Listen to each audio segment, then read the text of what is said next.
కుమ్రం భీం జిల్లా కాగజ్నగర్ మండలం అంకుసాపూర్లో పెద్ద పులి సంచారం కలకలం రేపుతోంది. పులి సంచారంతో స్థానికులు భయాందోళనకు గురవుతున్నారు. అటవీ శాఖ అధికారులకు సమాచారం ఇచ్చిన గ్రామస్తులు పులిని బంధించాలన్నారు. ఘటనా స్థలాన్ని పరిశీలించిన అటవీ శాఖ అధికారులు రాత్రి సమయంలో ఎవరూ ఒంటరిగా బయటకు రావద్దని హెచ్చరించారు.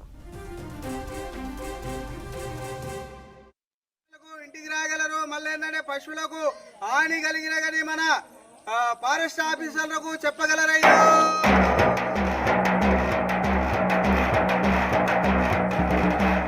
మన నందిల విలేజ్ లో మాత్రము నీలిక చెట్లలో పులి అడుగుల జాడలున్నాయట. కావున ఎవరు గాని పొద్దున వంకాయలు, టమాటాలు, అల్చందకాయలు, గోర్చికుడుగాయలు కోస్తందుకు పొద్దున ఒక్కరు వంటనే వెళ్ళకూడదు.